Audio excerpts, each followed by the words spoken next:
Assalamualaikum warahmatullahi wabarakatuh. Sampurasun. Buah honje, salah satu rempah Nusantara serbaguna yang sudah dilepas dari buahnya, kemudian yang seperti stik ini boros. Salah satu rempah produk pertanian perkebunan yang ada di kampung-kampung kita. Salah satunya di Desa Girilaya, Kecamatan Panawangan, Kabupaten Ciamis Utara. Tampak mungkin sederhana dan hal yang lumrah kalau di kampung. Tapi kalau sudah pindah ke supermarket, sudah ke kota, ini jadi barang unik. Ya, bisa juga jadi barang mahal. Semua rempah itu mempunyai rasa yang khas. Buah honje kalau dibikin ke sambal, sambalnya jadi gahar. Kalau ke sayur juga begitu. Bahkan sekarang sudah ada jus honjenya di objek pariwisata Pangandaran. Rasanya unik, gahar, asem-asem, pokoknya unik lah, beda banget. Sudah dipersiapkan untuk dibawa pulang ke kota Tangerang. Pil dari dekat, sanyiru ya Maya. Tuh, merahnya bukan merona lagi ini. Merah membara. Udah asam-asam manis, asam-asam gahar. Buah honje dari dekat, belum dibersihkan, ada mahkotanya. Kalau orang Sunda ini bilangnya pepak ngisi. Salah satu komoditi kampung yang membuat masakan semuanya menjadi gahar, termasuk sambal tarasi. Waduh, sudah satu cair yang sudah dibersihkan, tinggal diolocok ya. Lalu diambilin satu-satu, sebaiknya disimpan dengan tangkainya ini, dengan dadanya supaya awet. Yang sudah dilepas, kalau orang Sunda bilangnya dipolocok. Jadi diawet-awet nih, satu-satu aja. Buat segala macam bumbu dan termasuk minuman sudah dipakai. Buah honje. Pohonnya sama seperti pohon-pohon rempah-rempah lainnya. Tunas yang baru ini.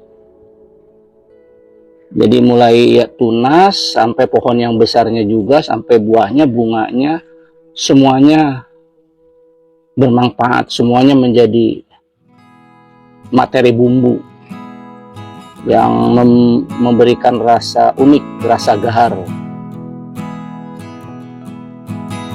Rempah Nusantara yang belum dibersihkan,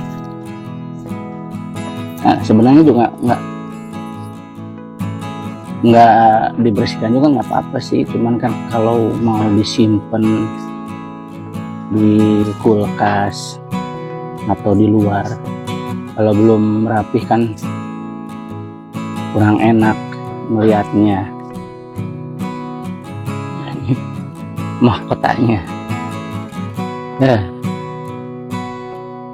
bisa digunting, bisa juga pakai pisau supaya lebih rapi. Nanti kalau di spill, dimasukin ke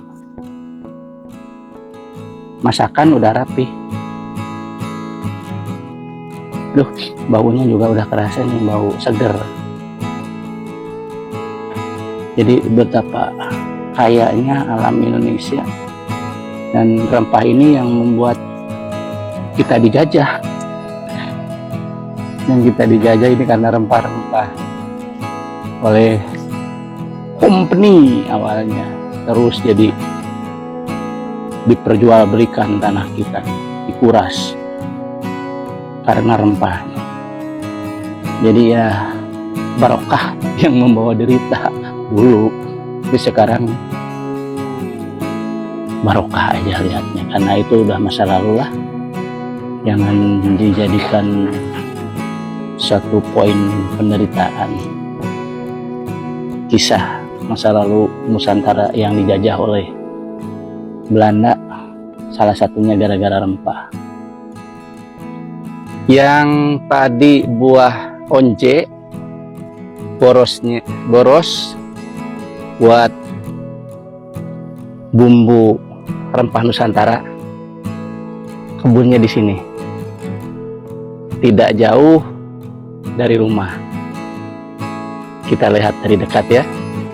Mungkin banyak yang sudah tidak asing, tapi bisa saja ada yang belum tahu betapa kayanya rempah-rempah Nusantara. Kebunnya di pinggir gunung, ke sana ke arah Ciamis Utara. Jadi ada di perbukitan. Ini udaranya sama dengan udara di Lembang, nggak usah pakai AC. Gunung Karantenan, ada perkampungan, kebun-kebun, campur-campur tanamannya.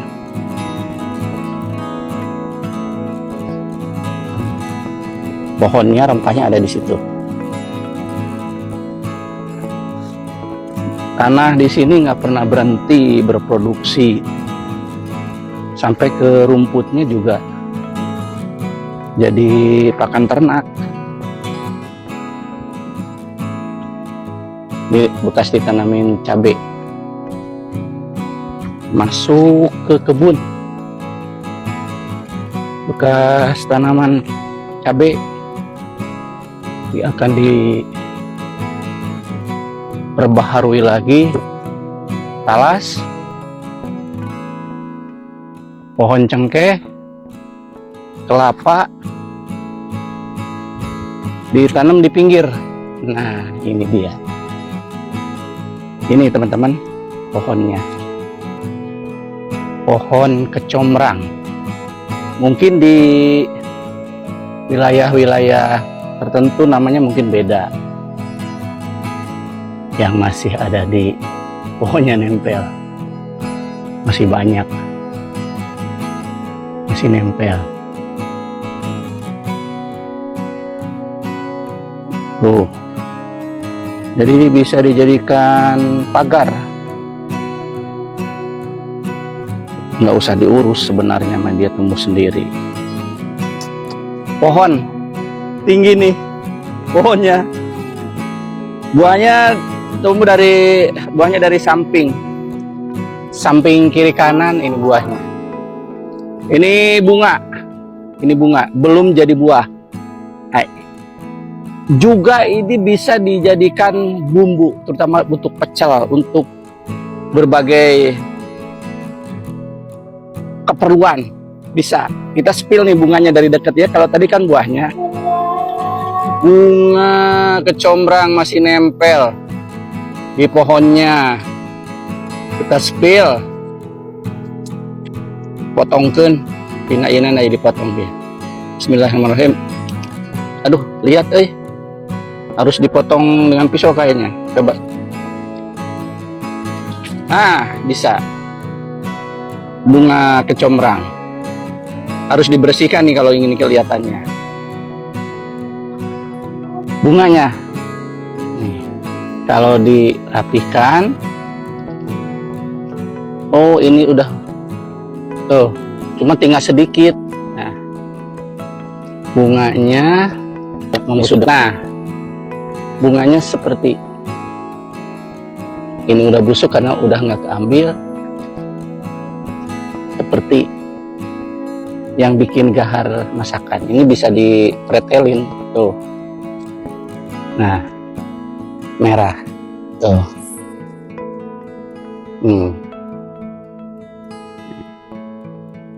Oke teman-teman, demikian sedikit informasi dari kampung soal tanaman kecombrang.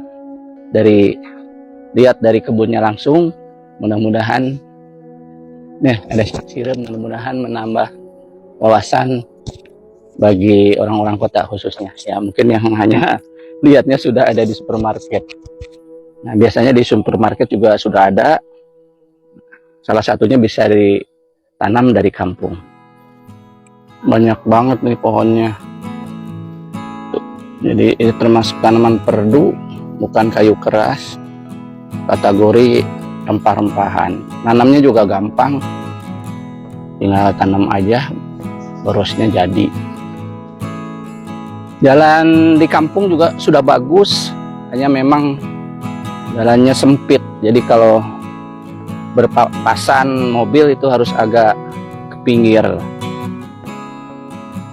Ada di puncak gunung, kalau di sini perbukitan. Nah, ke sana baru masuk jalan nasional. Ke arah sana ke Bandung, ke arah sana ke Pangandaran atau ke wilayah Ciamis. Lebaran di kampung sejuk, nyaman.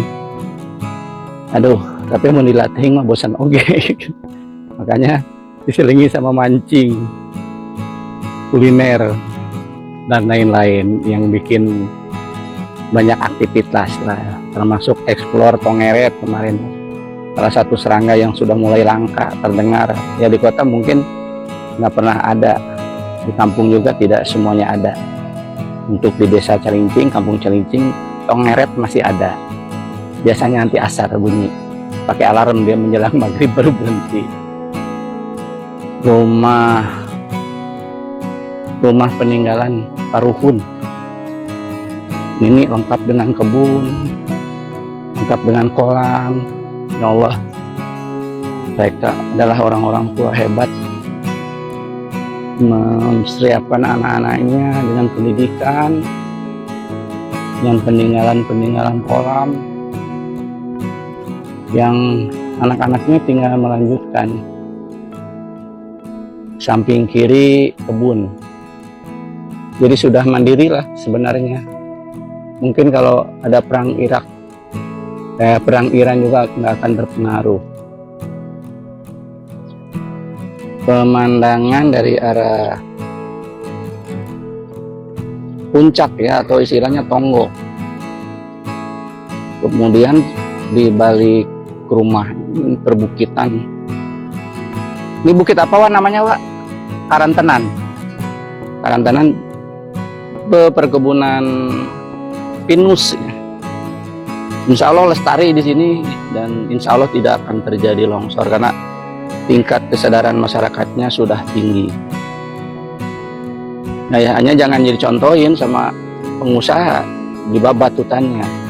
Giliran masyarakat pada dipersalahkan kalau pejabat-pejabat yang berkolekong dengan perusahaan membabat hutan seenaknya, pas giliran bencana tinggal rakyat yang merasakannya. Beberes ya mah model gitu malah. Mudah-mudahan pada salah ladar. Kegiatan UAS sehari-hari sebagai purnawirawan ya sama dengan saya. Ini aktivitasnya bercocok tanam, nanam ikan. Jadi sebenarnya udah mandiri. Kayaknya sih kalau terjadi terus-terusan perang antara Iran dan Israel, kita mah nggak terpengaruh ya, Pak. Ikan sudah ada, tanaman sudah ada, tinggal beli garam. Jadi sebenarnya ketahanan desa itu, ketahanan pangan yang diprogramkan Pak Prabowo sebenarnya sudah jauh hari udah dilaksanakan di desa-desa. Tinggal mungkin lebih diperkuat lagi dengan program-program desanya.